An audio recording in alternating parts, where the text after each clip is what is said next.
All right, so you guys asked for it. This is a boiler video. We're gonna show you the history of the heating here at Mountain Road Ministry. We've used all kinds of firewood stoves, but the one that stood the test of time is the double door Fisher.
You may be wondering why we spend all our time and money on a system like this. Well, I'm here to tell you. So there are some pros and a few cons to a system like this, but today we're just focusing on the pros because we're positive people. The first pro is it gets the fire and the mess outside of the house, which is good for insurance and keeps the house tidy. Another pro is that we were able to locate the boiler close to the firewood, which is very convenient, especially on those late cold nights when you're out here in your underwear trying to stoke the sucker. So another pro to this system here is that we're able to heat multiple different buildings with just one fire. For example, right now we got one fire going, we're heating 5 different buildings, and we're working on heating a 6th and 7th. So another pro to this system is that it's a lot easier for an occupant just to work something like this, push a couple buttons on the thermostat, rather than trying to start and maintain a wood fire. All right, so pro number 178. With a system like this, it's very nice because the heat is evenly distributed throughout the building. It's not like you got the front room with the stove boiling hot with the kids, and then you got grandma laying in the back room freezing her booty off. All right, pro number 317. We can burn larger wood like this and pieces like this, slabs off our sawmill, which means less cutting for us and they burn longer. All right, so we've got fire. We've got water being heated. Now we've got hot water being pumped to each and every building. And then in each and every building, we have heat being distributed through either radiators, in-floor heating, as well as tap water. And then it gets all sent back here to do it all over again. So now we're going to show you a few components of this system. All right, so here we have pipes, we've got gauges, we've got the valves, pipe, pumps maybe, some temperature things. It's radiating a lot of heat right now. Yeah, we got a lot of stuff going on here. All right, so what Jared's trying to say here is we've got these lines coming from the boiler, which is right out back of this building. They go through these pumps. These pumps take the water and send it off to the buildings through this pipe work here. Actually, before it goes to the buildings, it goes through this great big thing here that releases the air, because you don't want air in this system because that creates corrosion. Then it goes off to the buildings, and then once it's distributed the heat in the buildings, the water comes back a little cooler than when it went because some heat got distributed. The temperature right now is 165 degrees Fahrenheit. When the water goes back to the boiler, before it hits the boiler, it goes through this great big tank we have underground here called a buffer tank, which holds a lot of water. Then it goes back to the boiler, gets reheated, and sent to the buildings again. Every building needs a way to distribute the heat from the boiler. You got the hot water coming in. You got to go in through a heat exchanger for the hot water that you use out of the tap. And then you got to go in through another heat exchanger for the hot water that's used to heat the in-floor heating.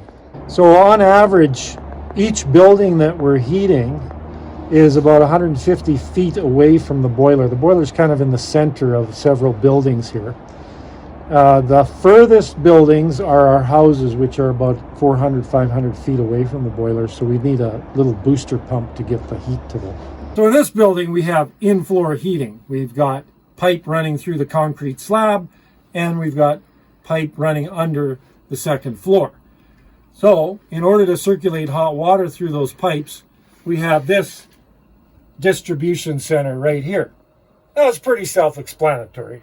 But what really happens here is that the hot water through the floor gets circulated when it's calling for heat. I'm just going to tell you some of the pieces and parts in this rather than go into all the details. This is a heat exchanger. This is an expansion tank.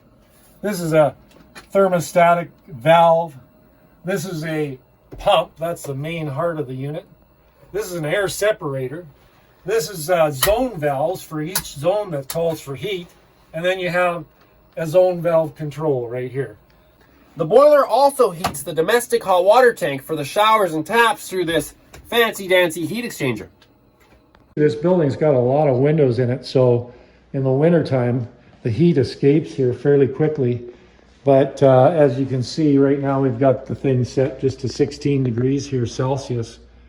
And it's keeping up really nice.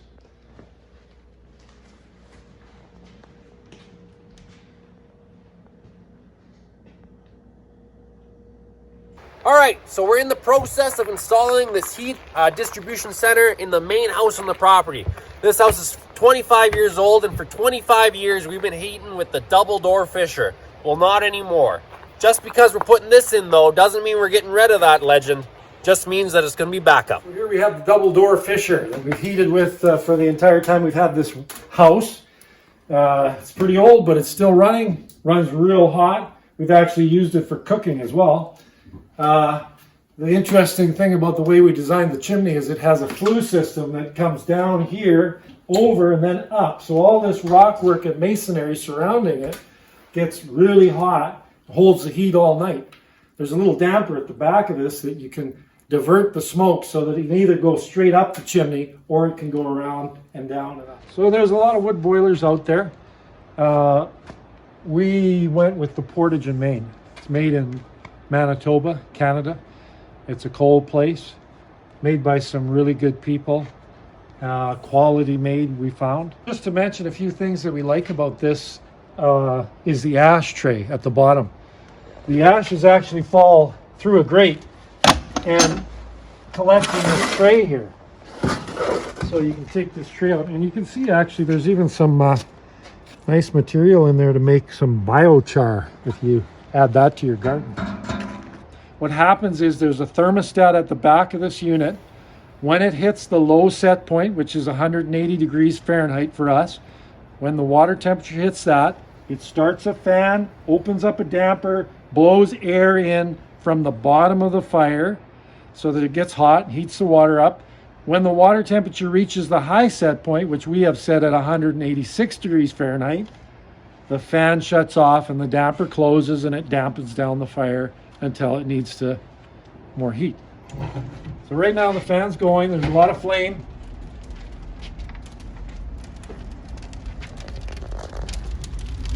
There it is.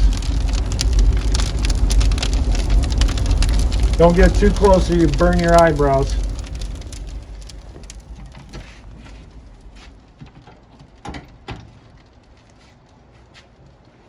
I'm gonna shut that before we start a fire.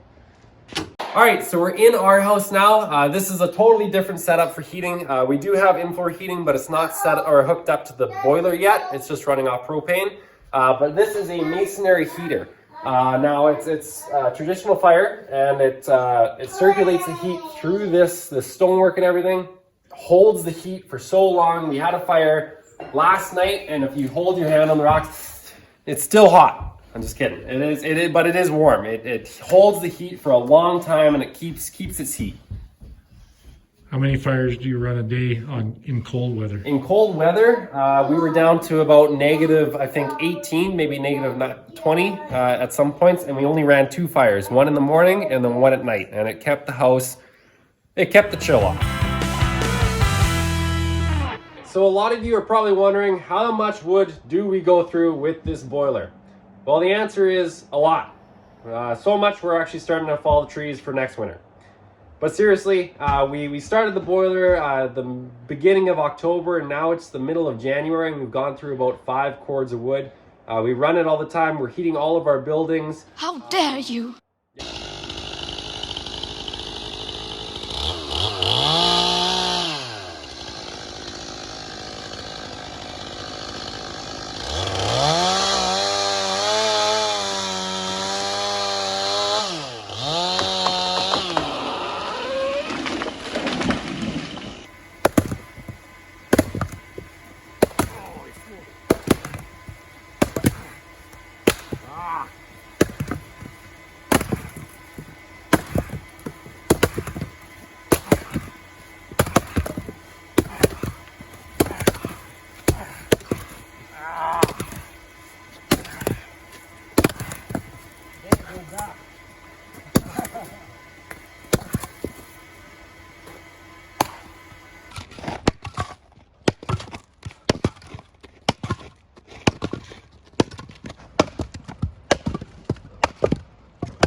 Chicago.